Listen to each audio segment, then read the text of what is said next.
Agora aqui com a nossa convidada, a Bruna Alemann. Não sei se eu estou falando corretamente, Bruna, me corrija por gentileza sua pronúncia. Educadora financeira, seja muito bem-vinda aqui à BMC News. Boa tarde para você. Boa tarde, eu que agradeço, mas tá certinha, viu? Tá, é Bruna Alemann, assim mesmo. Tá certo, obrigada, Bruna, pela sua presença. Bom, Bruna, em primeiro lugar, né, a gente, até mais cedo eu estava falando muito sobre questão de investimentos, como proteger, né, os investidores. Acho que a principal dúvida num momento como esse, de grande volatilidade nossa interna aqui, principalmente pelo fato desse cenário político, né? O mercado não gosta de incertezas, até se resolver este cenário ainda tem muita tensão, né? Principalmente muitos investidores. Alguns profissionais falaram que o tema realmente tem que ser mais de cautela. Eu falei sobre investimentos internacionais com o William Castro Alves um pouco mais cedo para a gente falar sobre essa, né, como se posicionar no mercado internacional. Queria entender, você como uma boa educadora financeira, trazer exatamente a sua visão como que o investidor, né, no momento de incertezas, né? O que ele faz, qual que é a melhor opção realmente para esses investidores que estão aí, às vezes, sem entender, né? Qual atitude tomar, o que fazer. Queria que você trouxesse um pouco mais também das suas expectativas aí para este cenário nosso interno. Bom, vamos lá. Na verdade, primeiro deveria estar muito bem preparado para qualquer situação econômica ou política do Brasil. A gente fala sobre um termo que se chama risco país. O Brasil, ele já está dentro desse risco. A gente já comprou esse risco, ele é relativamente alto e você nunca sabe o dia de amanhã, né? Então, nós nunca sabemos a denúncia que vai chegar ou alguma questão que possa acontecer aqui. Então, quando o investidor está olhando ali a carteira de investimento dele, ele sempre tem que estar de olho, qualquer tipo de produto, o que pode acontecer. O primeiro ponto, inflação. Então, todo mundo deve investir para poder, pelo menos, correr atrás da questão da inflação, que historicamente aqui no Brasil, ela continua e vai continuar. Apesar dela ter ciclos, ela vai continuar acontecendo, né? E nisso existem muitos produtos de renda fixa. Quando você investe, por exemplo, para sua aposentadoria, usando o Tesouro Direto IPCA+, por exemplo, né, que é o Tesouro Híbrido, você já está correndo atrás da inflação, você nunca vai perder, né? Porque o IPCA, um dos índices econômicos, vai te facilitar juntar esse dinheiro e não perder para a inflação. E o segundo ponto que eu vejo se movimentando no mercado, principalmente em anos eleitorais, como o Will disse lá atrás, é a expansão das pessoas, inclusive conservadoras, de estarem posicionadas em dólar. É muito interessante porque hoje em dia, antigamente, o conservador, ele nem pensava em investir nisso. E hoje em dia já é recomendado ter de 10% a 30% dos seus investimentos em dólar. Então eu sempre falo, tem que começar hoje, né? Ai, mas o dólar tá caro, o que vai acontecer? Comece hoje. A mesma coisa também quando a gente fala relacionada a ações. Todo mundo, pequeno investidor até o grande investidor, espera alguma coisa acontecer para ver aquela ação valorizar e falar, agora é hora de comprar. Tá errado. Agora não é hora de comprar. Se você tivesse feito a estratégia lá atrás, organizado, o percentual que você quer de ação e olhando aquela ação sempre, você conseguiria comprar no menor preço para poder crescer lá na frente. Então, as oportunidades que ficam agora é você ir atrás de uma renda fixa, taxas altas aqui, correr atrás da inflação, você investir no exterior, sim, e você olhar aqui o barato, né, aqui no Brasil, olhar como que essas ações estão, a crise econômica geral está precificando novamente as ações e é uma boa hora para entrar na renda variável com aquela velha ideia de você comprar barato e vender mais caro lá na frente. Bruna, acho que um ponto muito importante, né? A gente muitas vezes fala aqui na nossa programação em relação a essa questão que você falou aí, de saber entrar nas oportunidades, a questão muito do mindset, né? Do investidor, a questão muito também do equilíbrio emocional para estar preparado, né? Exatamente para situações adversas, principalmente numa questão política como agora, né? A gente tem falado muito sobre isso, porque todo investidor é o eleitor e ele tem que ali, no momento de tomar o seu portfólio, montar a sua carteira, tentar ser ali o mais racional e menos emocional e não agir pela torcida, vamos dizer assim, do candidato que ele quer que vença. É um trabalho que deve ser construído num longo prazo, né? E acho que muito também na prática, depois que muitos anos de experiência, muitos investidores vão aprendendo depois que apanham, depois que caem, depois que realmente têm a experiência e sente na pele exatamente isso. Numa situação, né, você falou estar preparado para todos os tipos de adversidades, inclusive acho que a guerra, a pandemia veio aí muito trazendo essa questão, né? Estar preparado para tudo, não só num ambiente político de volatilidade.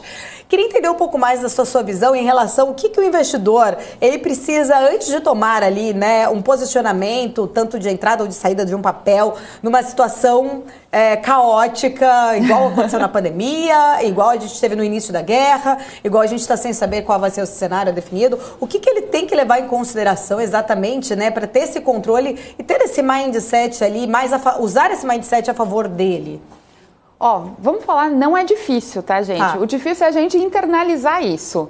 Então, assim, a primeira coisa, o novo investidor, ele sempre vai perder dinheiro. Não quer dizer que você vai perder muito dinheiro, mas você já tem que entrar nos investimentos com um pequeno, assim, emocional para o risco daquele tipo de investimento, né? Segundo lugar, nunca é isso ou aquilo. É muito importante, você trouxe essa questão do emocional, porque realmente as pessoas levam isso. Bru, eu faço isso, eu invisto neste produto ou naquele produto. Não tem isso ou aquilo. Você tem a carteira diversificada. Aquela pessoa que está posicionada em vários tipos de produto, depois ela vai fazendo pequenas adaptações, conforme as crises vêm chegando, os problemas econômicos, os problemas políticos, globais, nacionais, não importa. Então, quando você tem tudo isso desenhadinho, aqueles objetivos, você está certo daquele investimento, é muito mais difícil você ter qualquer tipo de problema. Mas sim, precisa ser muito racional quando a gente fala relacionado ao dinheiro. Quando a gente já traz da educação financeira, né, para poder começar a investir, a gente já fala muito sobre o emocional, porque eu só consigo juntar R$200 por mês. Eu falo, tá bom, mas você ganha 2 mil? Porque o ideal é você guardar 10%. Não, eu ganho 10%. Então, tem alguma coisa errada. Você já está agindo emocionalmente porque você não quer abrir mão das suas compras para poder guardar mais dinheiro. Quando você vai para os investimentos, é a mesma coisa.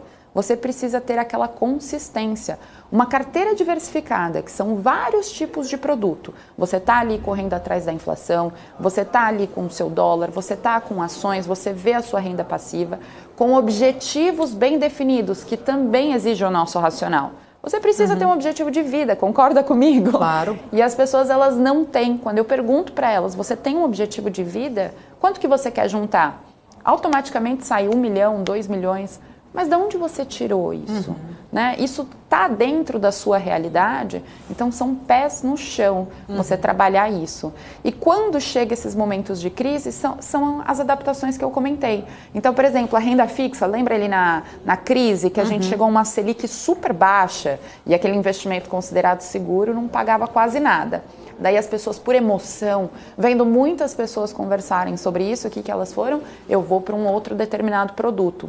Sabe o que é interessante? Eu estava fazendo uma aula ontem sobre ações e eu entrei no site da B3. 25% das pessoas que investiram em 2021, elas saíram em menos de 6 meses da bolsa. Ou porque elas precisaram do dinheiro, ou porque elas não estavam preparadas para perder. Então, olha como emocional afeta. Você tem que entender onde você está investindo. Você tem que saber. E o investimento não deve levar mais do que 1, 2 horas no mês para você fazer. Ele não deve ser trabalhoso. Ele tem que gerar renda para você. Então, é força na peruca, é a razão ao invés da emoção.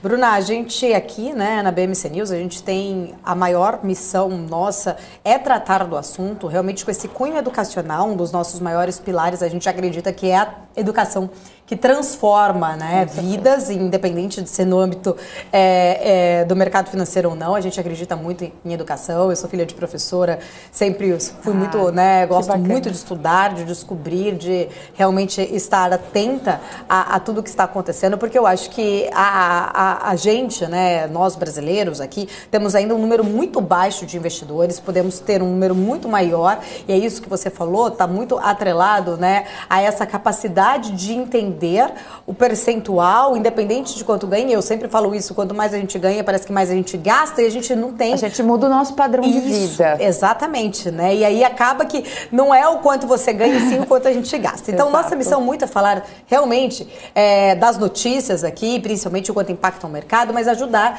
a que esses investidores tenham ferramentas de crescer os seus investimentos e quem ainda não é investidor, a um dia se tornar. Um dos empecilhos que a gente vê muito, até estava falando com o Will mais cedo, eu li aqui um artigo dele que ele falou muito de um ponto importante, que muitas vezes as pessoas elas têm medo de investir fora porque elas acham que precisa ter muito dinheiro ou principalmente pesa muito a questão também de não entender como que funciona a legislação lá fora sobre na hora de fazer uma declaração do imposto de renda aqui, como que eu pago esses tributos, enfim, a gente sabe que existem várias barreiras e o medo é o principal deles que impede o investidor de acessar mercados externos. Aí a minha questão aqui com você, né, eu sei que a resposta deve ser muito em relação à educação, mas eu queria que você trouxesse a sua visão, como esse investidor que tem essa vontade de procurar, por exemplo, oportunidades lá fora, mas ainda tem receio, o que ele deve fazer realmente para não perder oportunidades? Porque muitas vezes as oportunidades se passam e a gente não está preparado para elas.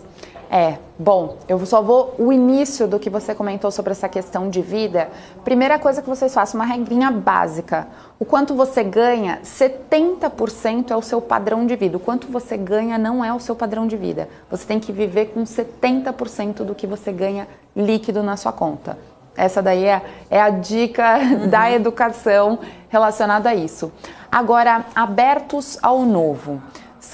Eu acho que tem, muitas pessoas comentam, né, eu acho que, como o assunto é tratado, que assim, a nossa vida ela já é dolarizada, então você precisa estar aberto a entender mais sobre o que está em torno de você, do que o investimento propriamente dito.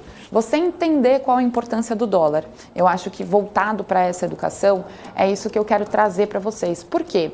Porque eu converso inclusive com colegas meus que investem, inclusive já têm um determinado conhecimento relacionado a investimentos, mas eles não sabem, por exemplo, como funciona, como que um produto chega até a casa dele, que é cotado em dólar, né, que é negociado em dólar. Então, a primeira coisa, esteja aberto. É muito mais uma questão de você ter um conhecimento do que acontece à sua volta, né? O simples fato de você ir ao supermercado, o que você está utilizando e faz parte do seu dia a dia, para aí sim a gente seguir para os investimentos. E tem um outro ponto muito interessante, que apesar, a gente vai para a educação, mas é para trazer ali aquela vontade de você investir. Logicamente, a Bolsa Americana, né, você tem que pensar na instituição, logicamente, a instituição que você vai investir, tomar muito cuidado com os golpes que existem, então ela precisa estar registrada aqui no Brasil, ela precisa estar ali ligada na CVM, ela precisa estar autorizada pelo Banco Central e ela precisa estar sediada nos Estados Unidos com todas as autorizações e a regulamentação. E aí nós vamos para o outro ponto, que é simplesmente acaba sendo mais fácil você escolher uma empresa no exterior do que aqui no Brasil. Porque os riscos, eles são menores. Não é que eles não existem, mas eles são menores. Você ir atrás de marcas que você gosta para aprender a estudar sobre investimentos é muito mais prazeroso, né? Então, estamos falando de grandes marcas. Às vezes, gostamos muito de por exemplo, o Twitter. Mas o Twitter nunca gerou dinheiro. Ele é bom no que ele faz? Ele é excelente. Mas ele não sabe gerar renda. Então você vai conhecendo sobre aquela marca, automaticamente você vai agregando conhecimento, entendendo como funciona o negócio e vendo se você seria sócio dela ou não. Por exemplo, essa é uma forma que eu gosto de trazer, que é uma forma dinâmica, não é aquele economês pesado. É simplesmente você entender como aquela empresa funciona. Olha para você mesmo, quando um banco vai olhar para você e te dar um crédito, por exemplo, se você estiver negativado, concorda comigo que ele não vai te dar o dinheiro que você precisa? É a mesma coisa quando você vai olhar uma empresa lá no exterior para investir. Então, olha a facilidade. Dentro da sua casa, eu vou lançar um desafio. Pega 10 marcas que sejam no exterior. Com certeza, você vai achar muito facilmente em 2 ambientes da sua casa e vai conseguir sentar para estudar sobre a história daquela marca, o que ela faz para ser muito boa, o quanto que ela gera de receita, os países que ela vende e o quanto que ela está endividada. Olha que bacana. Então, assim, tem que trazer essa facilidade para o nosso dia a dia.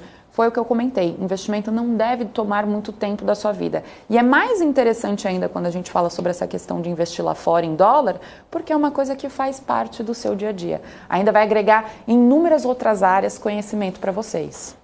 Eu tô lendo aqui um comentário no chat, Daniel Ribeiro, falando: Paula, que coisa linda de ouvir, que aula a Bruna está, né, simplesmente nos dando. Meus parabéns pelo trabalho que vocês estão fazendo aí, que continue assim com essa excelência. Obrigada, viu, Daniel? Com certeza é uma aula, acho muito importante. Muita gente falando aqui, viu, Bruna?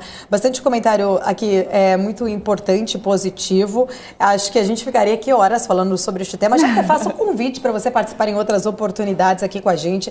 E esse ponto que você falou é muito interessante, porque esta semana até passada houve uma pergunta aqui sobre o resultado do Santander. Um dos nossos comentaristas que está sempre aqui com a gente, nosso analista, o Gustavo Almeida, ele ainda perguntou aqui para a pessoa do chat: mas você tem conta lá? Você ajuda esse ativo, né? Se você investe no papel, você ajuda. E me lembrou do Rui das Neves, que é um nosso telespectador, que está sempre aqui, nosso amigo. Eu já nem falo que ele é telespectador, porque ele tem meu WhatsApp e ele me manda mensagem até meia-noite, né? Chefa, viu isso? Tal coisa, né?